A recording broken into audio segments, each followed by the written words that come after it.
Okay, so you know how sometimes a topic just lands on your desk and you're like, whoa, got to dig into this. Yeah, like sign me up. Right. That's chi for us. You bet. It's everywhere right now. Big time. Yeah. You sent over this book, Channeling Chi Master, the Art of Channeling Your Chi to Boost Your Energy, Health, and Wellness.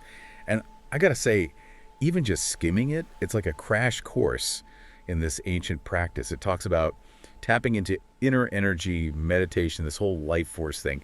It's fascinating. It's totally having a moment, and this book seems like it's going straight to the heart of it.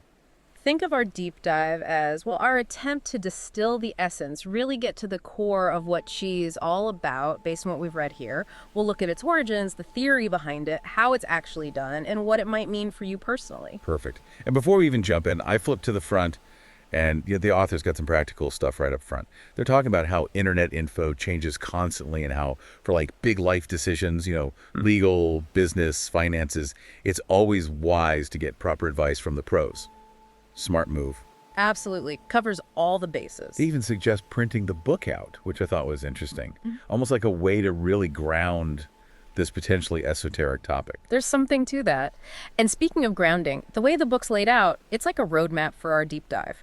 We've got historical and philosophical origins, theory and practice, mastering your own chi, getting control of your life, meditative chi, and discovering your true self. Pretty comprehensive, right? Definitely. And right off the bat, the foreword lays out the book's big claims. Well-researched, loaded with knowledge. Aiming for what? Inner peace, managing stress, and really getting our minds in shape for better mental health. That's hitting a lot of key areas, wouldn't you say? It is. What I found really intriguing was this idea that chi can help you figure out and maybe even tweak your fundamental beliefs they call the mind paradigms. And then there's this whole unlocking hidden talents thing. So it's suggesting that chi is like a key to becoming more of who you really are. Okay, so that's piquing my curiosity even more. And then they give us a working definition, right? Chi is like aligning your breath, simple physical actions, but with this total awareness of the present moment. And all for the sake of, well, your health on all levels, body and spirit. And it's pulling from these really rich traditions, Chinese medicine, Buddhism, and Taoism. You got it. It goes even further, connecting it to the actual dictionary definition of qi, which is kind of this idea of matter that involves breath, air, even vapor, and how it's used to explain the link between our spirit, our physical body, and the energy that runs through it all. I mean, the forward really sets qi up as this, nurturing force that's crucial for being truly healthy. Okay, so let's jump right in. First up, history. It sounds like chi practice didn't just appear overnight. It's got a long and winding road behind it. Yeah, and it's got layers. The book points out how chi practices developed from a whole bunch of different Chinese subcultures. It wasn't this single unified thing from the start. So you have Taoists and Buddhists using it for their meditation, but then you have Confucian scholars seeing it as a way to improve their morals and character, different purposes, maybe using a similar tool. Different paths, Yeah. maybe leading to, a similar destination. And then there's this pivotal moment, right? Mid-20th century, the Chinese government steps in, tries to make a more, unified and scientific explanation for qi. And this was all happening during the Cultural Revolution, which adds another layer of complexity. Seems like a big shift. Definitely a turning point. It was like trying to bring all these different ideas together, maybe even make them fit with a more modern, possibly scientific view. Yeah. And then you've got people migrating all over the world, and naturally they take their chi practices with them. So now it's spreading and evolving in all these different cultures. Globalized qi. That's pretty cool. Okay, so the book breaks down the main qi practices into categories. Static, meditative, dynamic, and then those using external aids. Can you give us a quick rundown of what each one looks like? You bet. Dynamic chi, that's your choreographed movements, almost like a dance, really. It's about coordinating your body and mind to get that chi flowing. Then there's static chi, all about holding specific poses for a certain amount of time, requiring both physical stillness and mental focus. Meditative chi, that's where techniques like visualizing things or focusing on certain sounds or ideas come in to direct your energy. And finally, there are practices that bring in external elements. Special herbs or foods are a big one, particularly in some Taoist traditions. Got it. That gives us a much clearer picture. But okay, real talk. The book doesn't shy away from the skepticism, does it? I mean, there are scientists who flat out call it pseudoscience. They point to misunderstandings, even harmful uses of qi, like connections to certain psychiatric issues and even cult movements. We got to acknowledge that, right? Absolutely. We can't ignore that side of the story, and the book doesn't. It even takes us back to Qi's legendary origins, linking it to the Yellow Emperor, a legendary figure in Chinese medicine, and mentioning how it shows up in the ancient internal medicine book. Talk about deep roots. Deep roots, for sure. It seems those early forms of qi were like evolving out of ancient contemplative traditions, maybe even shamanic practices, and then they get woven into the fabric of Taoism with thinkers like Laozi and Zhuangzi, putting a big emphasis on qi's role in extending lifespan. So this idea of longevity and I guess a deeper grasp on life and existence, that seems to be baked into qi from the get-go. Yeah, it's there from the beginning. And then add in the influence of Buddhism, which started in India. It shares some common ground with yoga in this pursuit of enlightenment. And over time, by around the 7th century AD or so, these Buddhist practices had become part of Chinese culture, creating these really unique Chinese Buddhist approaches to qi. It's like this beautiful fusion of local and global ideas. It's so interesting how it all blends together. And of course, we can't forget Confucianism. They saw qi through this lens of mental discipline, moral self-improvement, with guys like Confucius and Mencius as the big proponents. It's crazy how this one concept pops up in such diverse schools of thought. And here's a fascinating point. The book explains that the complexity of qi training, which was often passed down in this super close master-student relationship, plus the belief that it was incredibly valuable, actually made it harder for it to spread and be studied widely. It was like this closely guarded secret. Texts were kept hidden, or they were written in this symbolic, almost cryptic language that only a select few could understand. A secret society of qi masters. But for everyday folks back then, qi was just part of the bigger picture of traditional Chinese medicine. And the book paints this picture of it being a mix of, practical experience, but also a good dose of magic, beliefs about demons, even religious ideas. A very different world than our modern medical system, for sure. Definitely a different context. And then the book walks us through this huge period of change after the Qing dynasty. You've got Western medicine making its way in, long-held beliefs like Confucianism, and even the whole concept of qi getting challenged during the Republican era. It's like this battle between Western rationalism and this surge of nationalism that wanted to protect and promote Chinese traditions. A real tug of war. Intellectual and cultural clash. Yeah. And one result, it seems, was this rise in publications that were all about reviving those Chinese traditions, including qi, for a new generation. It's crazy how these conflicting worldviews really shaped the landscape for how qi would continue to develop. Totally. And then comes 1945. The People's Republic of China is established under Mao Zedong. And initially, there's this move away from those traditional beliefs. It's all about socialist ideology now. But get this, the book makes this really interesting point. The way we see qi in mainland China today actually came out of the struggle between rejecting what was seen as old-fashioned while recognizing that, hey, some of this stuff might actually be beneficial. Traditional Chinese medicine was like a prime example of this balancing act. It's like trying to fit a square peg in a round hole. Yeah. So it was about finding ways to make the old ideas relevant in this new world. And that led to reinterpreting qi, trying to create this more logical, maybe even scientific foundation for it. The book mentions a guy named Zhen in the late 1950s who came up with his own self-healing system. It was kind of like a bridge between those older qi practices and the newer, more systematized approach of traditional Chinese medicine, a crucial link. Yeah, he was like a pioneer in bridging those two worlds. It really shows this constant evolution and adaptation, trying to ground this ancient practice in a way that makes sense in a more modern context. Okay, so I've got a good understanding of Qi's backstory. Now let's get to the nitty-gritty. What's the fundamental idea behind Qi, and how do people actually work with it? So the book lays it out.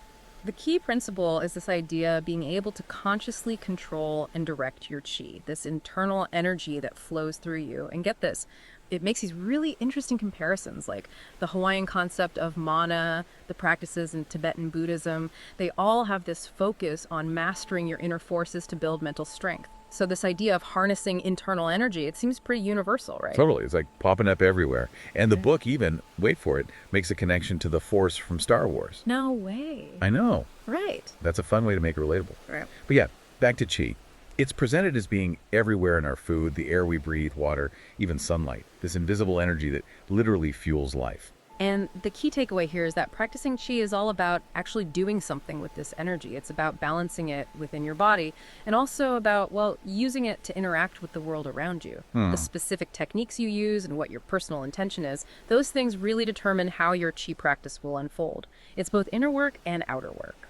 And it seems like there's been this shift, right? From qi being this super secret knowledge only a select few had access to a more accessible understanding that developed as people within Chinese society shared ideas more openly. It's become more widespread, which probably influenced how it's perceived and understood. Definitely. But the core idea hasn't really changed. We're all born with a certain amount of qi. We got to keep replenishing it through basic things like eating and breathing. And any imbalance is believed to lead to illness, even death. So the goal of qi practice is to learn how to regulate this energy, this life force, and keep it flowing smoothly. Right. The book then dives into the ancient Buddhist and Taoist views, where qi is seen as this interconnectedness of mind, spirit, and physical body. Buddhism focuses a lot on meditation and contemplation to work with qi, while some Taoist traditions incorporate external aids like herbs. And then we have Confucianism with their emphasis on moral cultivation. It's like different lenses on this same energy, right? Different perspectives on the same core concept. And then traditional Chinese medicine adds another layer, describing qi as flowing through specific pathways called meridians. There are 12 main ones that correspond to the major organs. It's like a super intricate energy network. And the book also makes this point that our emotions actually play a role too. They can affect how much qi we have and how well it's flowing. It really emphasizes that mind-body link. Right. And then there's yin and yang, those two opposing but complementary forces that need to be in harmony. The book talks about how organs are classified as yin, like water, or yang, like fire, and the goal is to get the qi flowing smoothly between them. And it mentions the five elements theory too, which is a whole other layer of complexity. But it all points to this interconnected system of thought. Exactly. And historically, the experience of actually practicing qi has been very subjective, ranging from this deep sense of peace to just an overall feeling of well-being. And there are even stories, particularly within Buddhist traditions, of people achieving enlightenment, having out-of-body experiences, and even developing what are described as supernatural abilities after years of intense training. The belief in its power to heal has always been there. Which brings us to those attempts to scientifically measure qi. In the early 1980s, the Chinese scientific community was trying to do just that. The book mentions reports of actually detecting it as electromagnetic emissions and even influencing external things like changing the properties of liquids or achieving telekinesis. Those are some pretty wild claims. I know, right? But the book doesn't just leave it at that. It also talks about the huge backlash from the more established scientific community, both in China and internationally. The main criticisms: a lack of rigorous scientific methods in those studies, problems with how they were done, the number of people involved, the control groups, and whether the findings could be repeated. And then there was this whole social unrest thing that happened, with qi being linked to paranormal stuff, which probably didn't help its reputation in the scientific world. Yeah, I can imagine that raised some eyebrows. So it sounds like there was this shift in focus, right? In mainland China, they moved away from trying to prove qi existed through external measurements and started focusing more on its effects on health and observing it in more conventional ways. While in the West, there's maybe been more interest in the spiritual aspects and the historical context. It's interesting how those priorities differ. Yeah, really interesting. And what's super insightful here is the idea that maybe, just maybe, the Eastern understanding of qi and Western science aren't totally incompatible. If scientists focus on what happens in the body when people practice qi without needing to prove the existence of qi itself, you could almost think of qi as a metaphor for certain biological processes. The book even suggests possible explanations through things like neurology, stress reduction techniques, and biofeedback, all stuff that Western science is totally familiar with. It's like trying to bridge those two worlds. Yeah. So it sounds like qi isn't just about breathing exercises. It's this whole system of physical and mental training that's deeply rooted in ancient philosophies, but with different interpretations depending on who's teaching it and what they're trying to achieve. It's complex. Absolutely. And the book then breaks it down into those three main training methods. Dynamic qi, which is all about those flowing movements, often mimicking animals, where you need that mind-body connection to guide your energy effectively. Static qi, which involves holding those specific poses for long periods, building strength and endurance in both your body and mind. And lastly, meditative qi, which covers all those different forms of meditation, each aimed at directing qi through the body's energy pathways for a balanced and healthy flow. Right, and we can't forget about those external agents, like those special foods and drinks that are part of some Taoist practices, and also massage and other physical conditioning that's used in martial arts for healing. So it's a pretty well-rounded approach. Yeah. The reasons people practice Qi are just as varied, right? But the main ones seem to be overall health and well-being, especially mental wellness, also personal growth and development, and meditative practice. And the book makes a really important point here. A lot of Qi practitioners believe that it can help with things that Western medicine doesn't always have great answers for. And they see it as both preventative and as a way to treat existing conditions. It lists a whole range of conditions that people have reported experiencing benefits for: diabetes, arthritis, cancer, high blood pressure, depression, anxiety, addiction, even degenerative disc disease. That's a lot of ground to cover. A wide spectrum of possibilities for sure. Yeah. So how do we supposedly take charge of our own Qi? That's the big question. Chapter 3, Mastering Your Own Qi, is all about that. Maximizing our potential through mental cultivation, tapping into the power of attraction, and working with positive mental energy. That's the focus. And the book suggests that Qi might be helpful in areas like physical rehabilitation, maybe even as a complementary therapy to cancer treatment. It also mentions things like alleviating back pain, arthritis, even improving posture and bone density. And it reminds us that personal cultivation takes different forms depending on your philosophical approach. Confucianism, morality, Taoism, longevity and enlightenment, or Buddhism, spiritual well-being through inner work. Different paths with potentially overlapping goals. But then the book circles back to those skeptical viewpoints, doesn't it? Especially when people oversimplify Qi and reduce it to just physical movements or workouts. It really highlights that ongoing clash with Western medicine's insistence on scientific proof and their tendency to write Qi off as supernatural or just a psychological thing. It seems like this is a constant tension point when it comes to understanding Qi in a modern context. A real sticking point for sure. The book frames it as a fundamental difference in how we approach these things. The kind of experiences and outcomes that people report with Qi don't always fit neatly into Western scientific or medical models. Skeptics will often say that any benefits people feel are just placebo effects. And the book lays out some of their key arguments. No independent scientific proof that Qi exists, claims that sound too much like magic, the possibility of bias in reports from Qi masters who might be benefiting personally, and explanations that involve paranormal or spiritual stuff, things that are basically outside the scope of science to study. Okay, those are some valid criticisms, and it's definitely something to keep in mind when you hear those more far-out claims about Qi. But then the book shifts gears and starts talking about Qi practice as creating this positive magnet inside us. It's like attracting a better reality by nurturing our inner Qi and boosting our positive energy. Yeah, that's where it gets a little more metaphysical.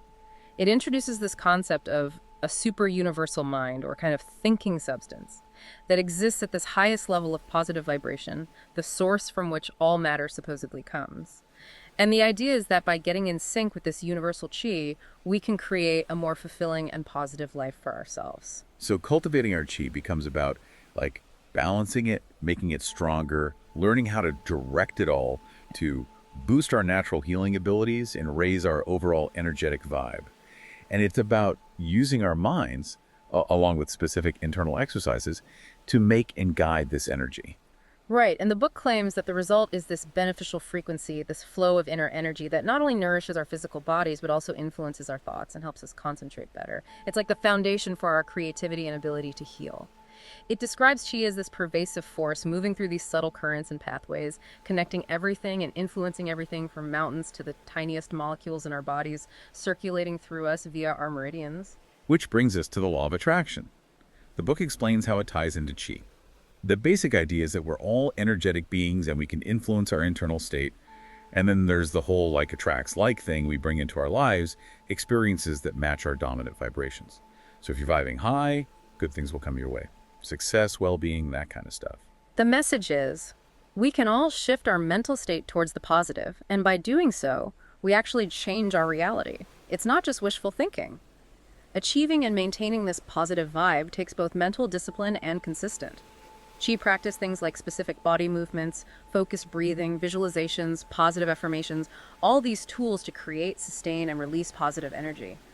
And it's all about the mind leading the way, with the body following suit. And they actually give you this technique, the essential vibration change technique.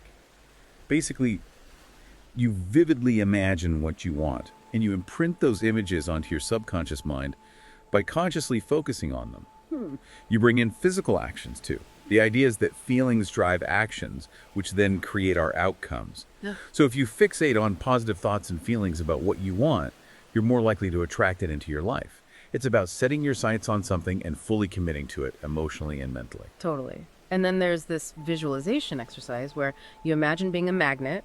You literally picture a magnet with its lines of force, and then you see yourself as that magnet with universal chi flowing into the top of your head, moving through your body, exiting through your feet, circling around you, and back up to your head. It's very specific and directed imagery. Super specific.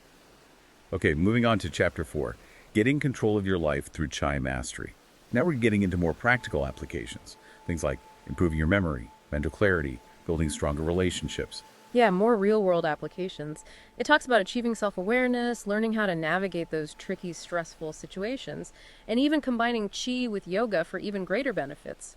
It introduces a technique called mastering mind power with chi, which involves a prep phase where you get comfortable, focus on your breath, and then visualize yourself as this chi magnet, pulling in all that good stuff. It involves hand movements too, timed with your breath. And you repeat these affirmations, things like, I'm a lure, while visualizing yourself attracting those positive forces. The idea is that by doing this repeatedly, combining visualization and affirmation, you tap into this more creative, peaceful state of mind, universal peace and coherence.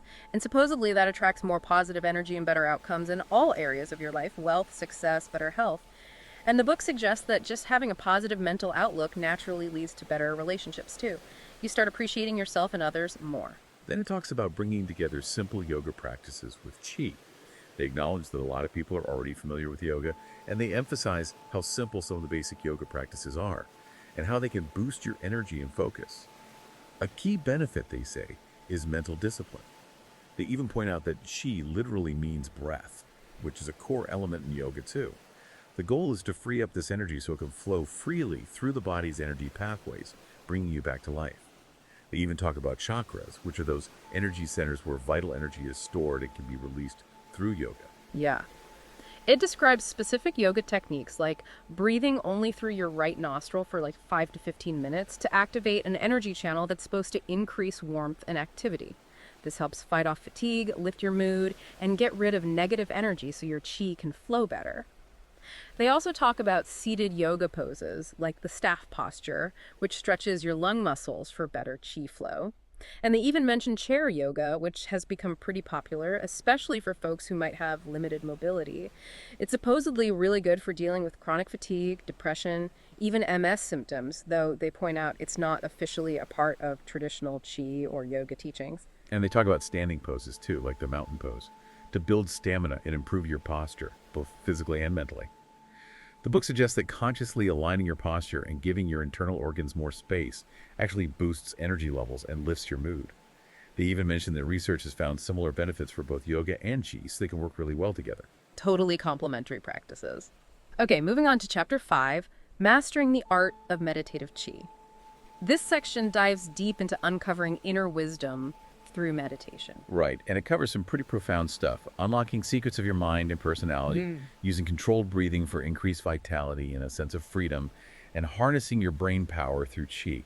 They introduced this thing called Secrets of Vitality and Vigor Meditation, and they really emphasize cultivating a calm, alert, and distraction-free mental state for the meditation to be effective. They say that when you get to that place, you start to realize what's possible, and you naturally want to stay in that relaxed state to gain deeper insights. Yeah, it's about integrating these experiences into your daily life. And it talks about learning to manage your emotions and refine your inner energy.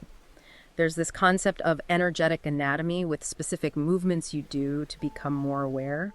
They also discuss this mind-body coaching technique called Dantian practices, where you focus your energy in your lower abdomen. It's all about developing greater awareness of both your inner and outer self to really tap into your full potential. The heart also plays a big role. It's seen as this vital center for energy and presence.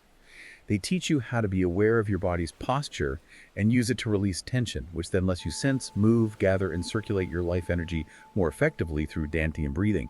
They even talk about using the heart's electromagnetic energy for healing. Yeah, and then they get into how cultivating those core emotional states like gratitude, trust, and appreciation can actually change your experience for the better. It's like bringing your heart and your entire physiology, including your brain, into a state of harmony so your body functions more smoothly. They say chai meditation can slow down your brain waves and make your heart rate more coherent, which then deepens relaxation and strengthens your immune and digestive systems. And of course, it leads to that overall sense of well being. And if you practice consistently, they say you might even start to feel this tingling sensation in your brain, which has this cleansing effect. And over time, it gets stronger and feels like your upper brain is just lit up with energy, Yeah. opening up these higher cognitive functions. They present this as a holistic approach to chai, where it's not just about energy, but also about your mind, your meditation practice, your diet, how your body functions, all for greater self-awareness and fulfillment. Exactly. They're big on developing your higher intellectual centers for a better sense of well being. It's about calming the nervous system, expanding mental awareness, and supporting your spiritual and emotional growth. They talk about this thing called open focus coaching, which is basically a way to cultivate this internal sense of space, peace, and timelessness. They say it helps you access and expand your psychological potential, your mental abilities and talents. And they describe this as a really effective way to relieve stress and clear your mind. It shows you how to energize yourself, get rid of all the mental clutter, and sharpen your thinking. They say it connects your physical and emotional systems and integrates them into your personality for more resourceful functioning. It's all about bringing it all together. They also mention this energetic map of chi with 3 main energy centers and a central channel that connects all your mental processes. And healing is presented as the result of mental energy and conscious intention without the need for all those formal rituals and stuff. They say these elements work together to enhance your energetic anatomy, your personality, and your overall positive vibe. The body core is about vitality, the heart core is about positive emotions, and the mind is about clarity. And your central nervous system becomes more coherent because you're linking these energy centers to one source, which leads to more balanced and harmonious behavior patterns. So yeah, meditative chi gets a pretty thorough exploration in this book. It really does. And now we're at the final chapter, Discovering Your True Self. This section is all about practical steps to help you realize your true potential. Yeah, and it emphasizes doing things consistently, establishing daily practices for lasting change, and finding ways to use your free time constructively. They introduce this concept called energy rumination, which is basically the essence of your true self. They suggest that engaging in this virtual energy deliberation can make you fully aware of the different dimensions of your personality. They make a good point. There are tons of systems out there for mental and spiritual growth. But what really matters is having a daily routine, something you do consistently to create real and lasting positive change. And they stress that this practice should be clear, simple, and effective, something that can focus your attention and bring immediate results. Right. And internal motivation is key. You got to want to do it for yourself, not because someone's telling you to. They say that through practice, you gain this sense of vitality, freedom, connection, well-being, and you're able to access these benefits whenever you need them, especially for stress relief. It's like taking control of your own well-being. They even say, if you need prosperity, shift your mindset to abundance to attract positive energy. If you seek better health, regulate your internal state to support healthy cells. It's all about getting rid of those self-imposed limitations and living a life that's more purposeful and aligned with your true self. Totally. And they encourage you to spend more time sensing, feeling, and connecting with those ideal possibilities that come from your core being and your vitality. Experience those possibilities as if they're already real and act wisely based on that knowledge. It's about living fully and tapping into the power of your mind. They see this energy meditation as a way to enhance other psychological therapies you might be doing for personal and spiritual growth. And then they talk about how to bring together mind psychology and chi for real-world results, focusing on understanding the human psyche, how it works in our everyday lives, and in the context of our existence as a whole. It's an approach they trace back to yoga, and they really dig into how it explains our potential for a fulfilling life and helps us understand the meaning behind our relationships and our place in the world. They acknowledge all the different schools of psychology out there, but they emphasize that combining chi with psychology is special because it bridges modern science and ancient wisdom. Exactly. They say this integration gives you a bunch of different tools for healing and personal transformation, and it can make your life more open and fulfilling. It's about achieving balance and resilience when it comes to mental well-being. They present chi as this practical art for developing a strong, purposeful mind. It's about equipping you with the tools and skills you need to create those conditions for a healthy mind, not just what you think, but also how you approach life. They even mention modern psychology approaches that can be helpful for Qi practitioners. Things like counseling, psychoanalysis, even medication. Anything that helps you build a stronger mental framework for exploring new ways of living. It's a holistic view for sure. And they break down qi into two fundamental aspects of life force. Empirical qi, which is your basic measurable stuff, what you can see and observe objectively. It's based on your experiences, your genes, the world around you. And then there's non-empirical qi, which is more about your soul, the part of you that exists beyond your physical body, contributing to your overall being. It encompasses consciousness as part of this larger interconnected awareness. They suggest that qi mental practice has evolved to address every facet of your personality, linking those tangible physical aspects with the more subtle non-physical aspects shaped by all the different areas of life. So it's bringing it all together, the seen and the unseen. Exactly. And as we wrap things up, the book reminds us that qi, in traditional Chinese thought, is basically energy or life force. And they highlight those two extremes. Positive qi, which is associated with good things like wealth, good luck, health, and well-being, and negative qi, which can bring in things like depression, illness, and bad luck. They draw on those Chinese philosophies of wind and water, too, where wind disperses energy and water attracts it. When those two are balanced, they work together beautifully. Metaphorically, it's like we need to use our resources wisely to make sure our qi flows smoothly and doesn't get stagnant. It's like a constant balancing act. And they emphasize that qi is a positive way to boost your energy. They even talk about simple things like keeping clean and keeping your mind clear and focused as ways to manage negative qi. Just those basic everyday things can make a difference. And they're very clear that qi requires full commitment. If you're only half-heartedly doing the practices, you probably won't see results anytime soon. The strategies in the book are examples of how to attract positive qi for relaxation, ease, more energy. But they suggest that more intense approaches might involve bringing in yoga or even psychology techniques. It's really about tailoring it to your needs. And taking responsibility for your own well-being. Absolutely. So that was quite the journey through the world of qi. Big thanks to you for bringing this book to our attention. We really covered a lot of ground, from its historical roots to those core theories, the different ways it's practiced, the potential benefits for our minds and bodies. And we even touched on those fascinating connections between qi, mind psychology, and the law of attraction. A lot to unpack. And like your source material points out, we've just scratched the surface. Truly understanding and experiencing qi, well, that probably takes more exploration, more practice on your part. Time to put it into practice. Right. So here's a final thought for you, our listener. We've talked about those more tangible, empirical aspects of qi and those more subtle, non-empirical dimensions. So think about your own well-being. What aspects of it do you think might be influenced by these different kinds of energies? Something to chew on as you continue your own explorations. And we hope this deep dive has given you some valuable insights and maybe sparked your curiosity to learn even more. We're already looking forward to the next one. Until then, happy Qing.